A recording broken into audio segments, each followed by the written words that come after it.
Hello and welcome. My name is Thomas Kevin Dolan. I'm the author and writer of Little Fag, A Journey of Self-Acceptance and Healing.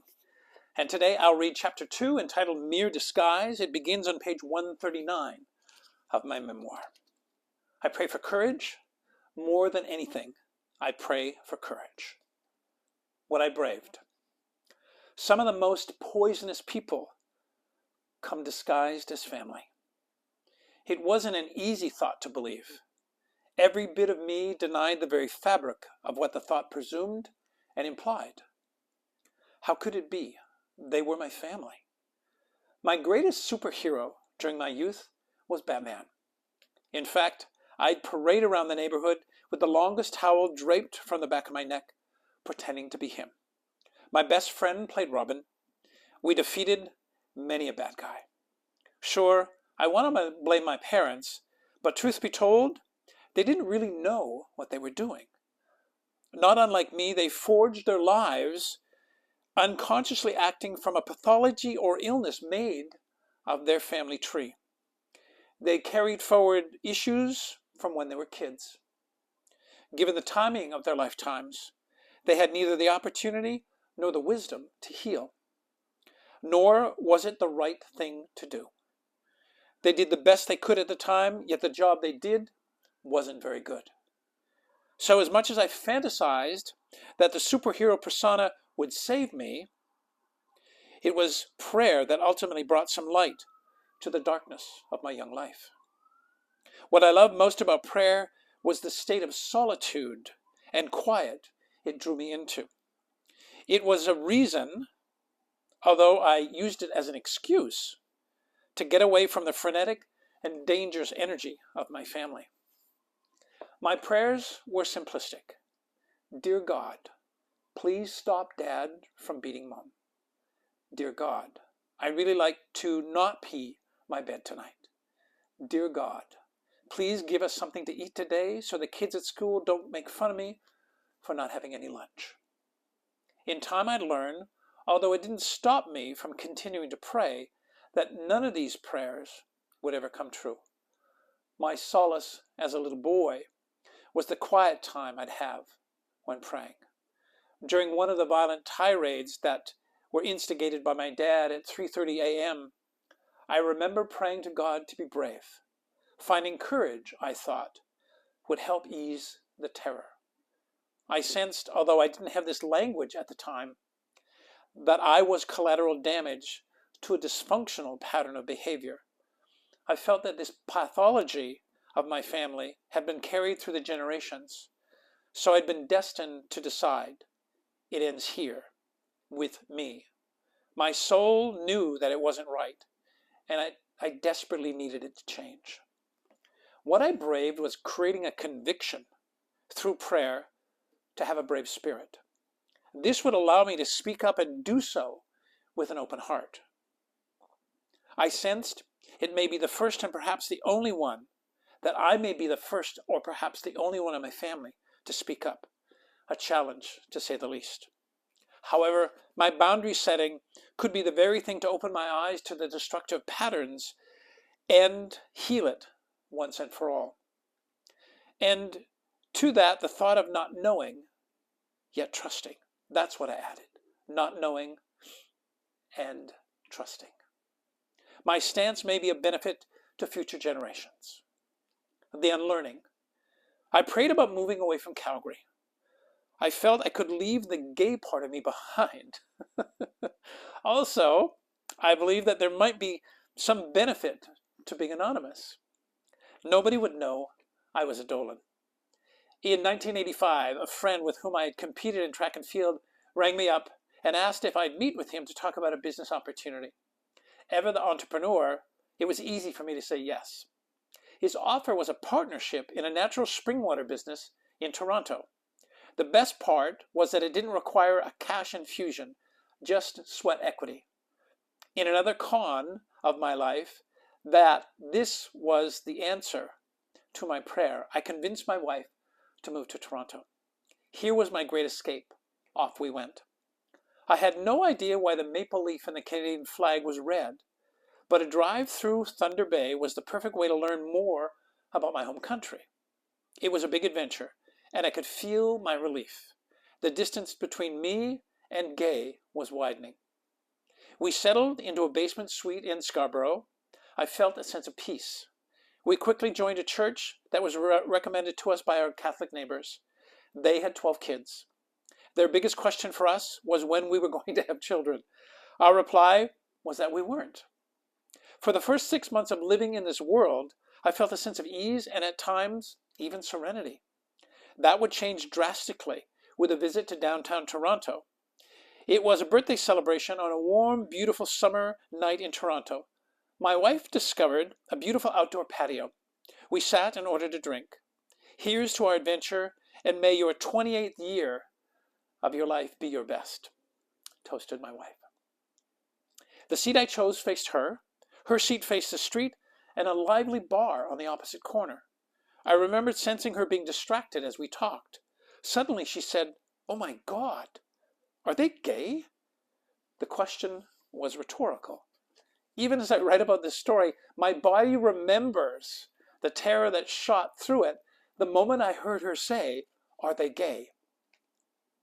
This terror had only been matched while in grade 12. My best friend told me that our best friends thought I was gay. Back then, I walked away. I doubt that strategy would work in this circumstance. It seems the location my wife chose on Yonge and Wellesley was across the street from one of Toronto's biggest gay bars. Neither one of us had any idea. It amazed me how terror usurped my ability to pray. I chose not to swing around in my chair to look and did my best to ignore my wife's continued distraction. We quickly finished the celebration, not uttering a word about what had just happened. The next day, my wife had shared with our Catholic neighbors what had happened the night before. I was not prepared for the tirade of homophobic slurs uttered from their lips. Both of us were shocked. For me, it was another reason to keep my secret. As we eased our way through summer and into autumn, our church posted a promotion for a men's-only New Year's retreat. The idea of easing into 1987 felt inspiring, and doing so with meditation, prayer, and teachings from a Jesuit priest was even more enticing. I traveled to the retreat, which was outside of Toronto, with my homophobic neighbor. Father Jack was the retreat leader. I liked his demeanor. He felt grace-filled, scholarly, and above all else, I felt safe in his presence. Our main focus was prayer, using prayer as a guideline for the life we wanted to live. I enjoyed listening to Father Jack. I sensed his wisdom, and he was a powerful teacher. The message that most profoundly touched my heart alluded to the idea of being true to one's soul. It wasn't the reference to thine own self be true, as stated by Polonius in Hamlet. Rather, it was the ability to shore up one's own falsehoods and do something about them. Father Jack implied that being true to myself would take courage. It required me to be introspective, sincere, open-minded, and fair. All of these states could be reached through prayer. It meant I had to be considerate and respectful to myself. It meant that I should not let others define me or make decisions for me. That was work for me. Part of the process to anchoring this recommitment for participants, as suggested by Father Jack, was to sit with him and confess all the ways we weren't being true to ourselves. Immediately, alarm bells went off for me. I sat quietly and prayed for strength. As I heard my name called to come forward, which I could have easily said no thank you to, I rose from the church pew and headed to the room where Father Jack sat. "Welcome, my son," were his comforting words, to which I responded, "I'm really terrified." He gazed into my eyes and touched my hand. I sensed he knew who I really was. The unlearning began when I chose not to be led by fear, but instead to trust in the power of prayer that guided me to be sitting in front of this Jesuit priest. There is little of the conversation I can remember, but this I will never forget. Father Jack asked, "Tom, if there was a gift available to you right now, that would enable you to be truer to yourself than you've ever been, what would it be? My heart pounded. My breath became very shallow, and I started to cry. I would need to believe that prayer could make me brave. Tears dropped onto my lap. I couldn't look Father Jack in the eyes. Now my hands were being clasped by Father Jack's hands. It felt reassuring. He gently whispered, "What is one thing you've prayed to have courage to share with somebody? Something that would allow you to be truer with yourself than you've ever been before." Time stopped. So did my breathing. In what felt like slow motion, my head rose up to meet his eyes, and I whispered sheepishly, "I have strong feelings for men." "I understand," he said. "How do you want to use this to be truer to yourself?" he added. "How can this truth now no longer be one of your falsehoods, and how could it help you?" I remember feeling like I wanted to pass out. His counsel was simple. Take a breath. Oxygen felt elusive. Yet, what stymied me most was the complete absence of judgment from this man. Every story I'd ever conjured up about sharing this part of me had me dead, beaten up, thrown out, or shamed within every corner of my life. Why did I only feel love from Father Jack? I asked him to pray for me for the strength to tell this truth to my wife. About a month into the new year, I received a card from Father Jack. He included a picture of himself. It was lovely knowing I had a connection with him. The note he wrote to me in his card still lights up my heart. "Tom, you found a courage that I have never been able to find in my life. Thank you for the inspiration." It would take 2 more years to come out to my wife, and I sensed Father Jack had come out to me in his note. Prayer works.